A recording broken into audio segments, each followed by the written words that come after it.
Hello friends, आज हम करेंगे NCERT क्लास 10 सिविक्स के चैप्टर पावर शेयरिंग का 9th मॉड्यूल।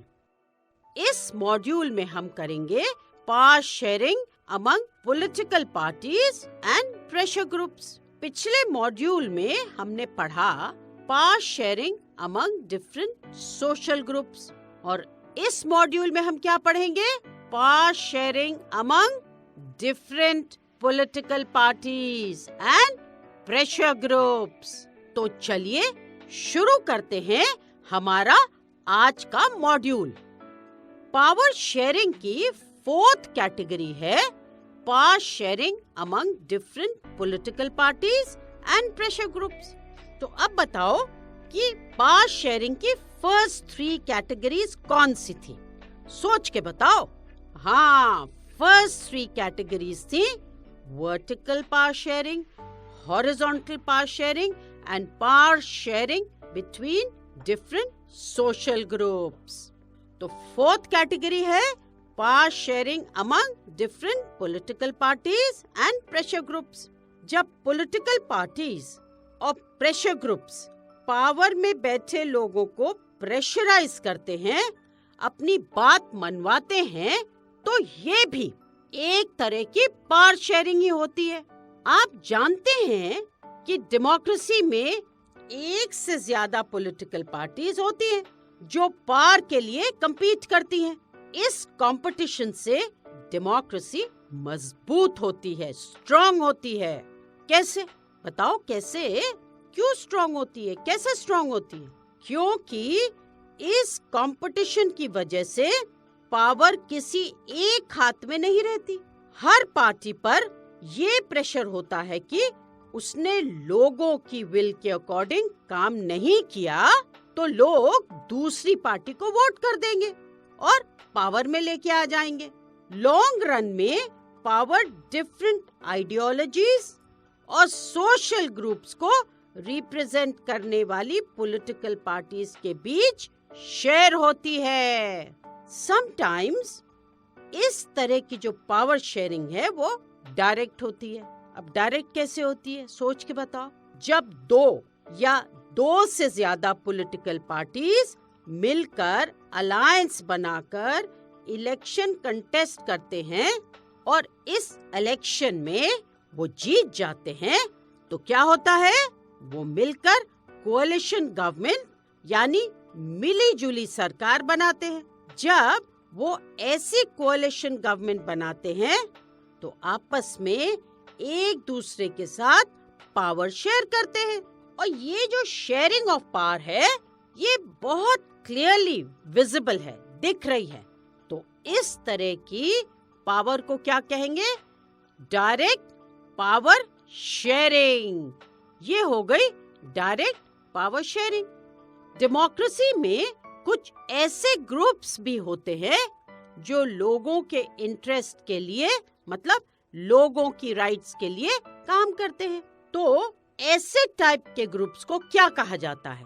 इन्हें इंटरेस्ट ग्रुप्स कहा जाता है। फॉर एग्जाम्पल ट्रेडर्स का group, businessmen's group, industrialist group, farmers, workers, इन सब के ग्रुप्स, जैसे किसान यूनियन, मजदूर यूनियन और अलग अलग एसोसिएशंस। ये भी पावर शेयर करते हैं।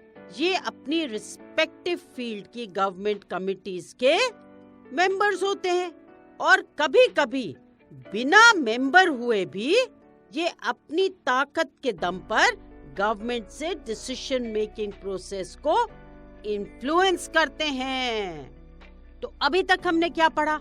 अभी तक हमने पढ़ा कि पावर शेयरिंग की जो 4th कैटेगरी है वो है power sharing among different political parties and pressure groups. और जब पॉलिटिकल पार्टीज और प्रेशर ग्रुप्स पावर में बैठे लोगों को प्रेशराइज करके अपनी बात मनवाते हैं तो ये भी तो एक तरह की पावर शेयरिंग कहलाती है ना। और डेमोक्रेसी में एक से ज्यादा पॉलिटिकल पार्टीज होती हैं जो पावर के लिए क्या करते हैं? compete करते हैं और इसी कंपटीशन से डेमोक्रेसी मजबूत होती है। और वो कैसे? वो ऐसे कि इसी कंपटीशन की वजह से पावर जो है किसी एक के हाथ में नहीं रहती और हर पार्टी पर ये प्रेशर होता है कि वो अच्छे से अच्छा काम करे।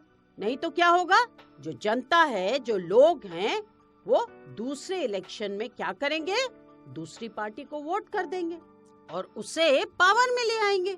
अब समटाइम्स इस तरह की जो पावर शेयरिंग है वो डायरेक्ट भी होती है। अब ये कैसे होती है?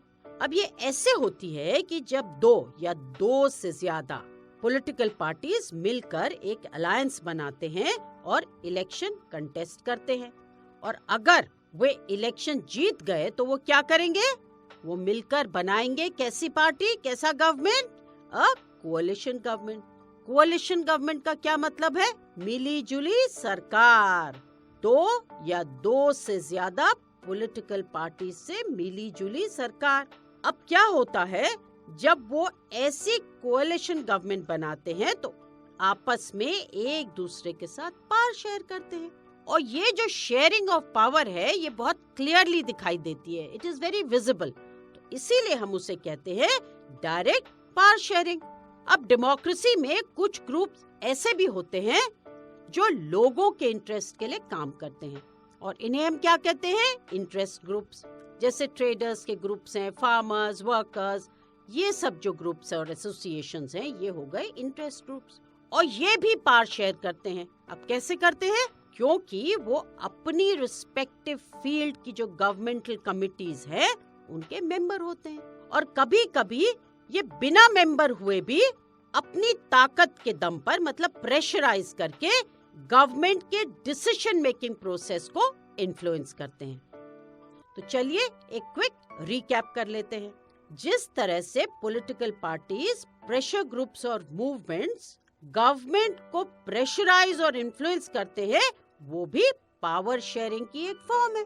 डेमोक्रेसीज में this type of power sharing takes the form of competition among different parties. Different political parties जो कि different ideologies and social groups को रिप्रेजेंट करती हैं, वो भी आपस में पावर शेयर करती हैं।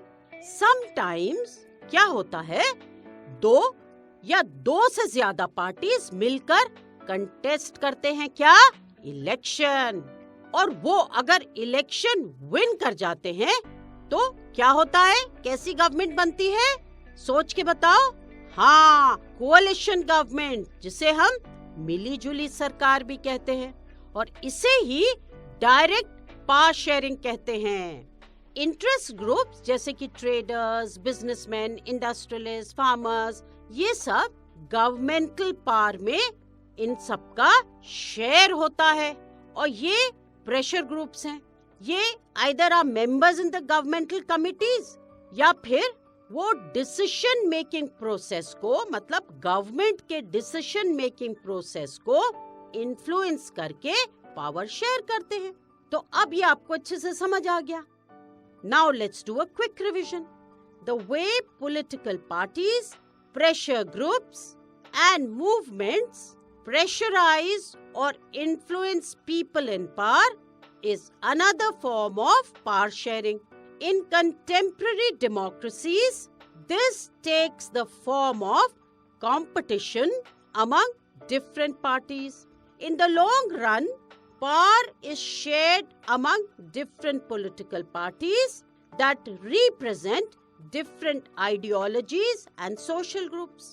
When two or more political parties form an alliance to contest elections and win the election, they form a coalition government. This is called direct power sharing. Interest groups such as those of traders, businessmen, industrialists, farmers and industrial workers also have a share in governmental power.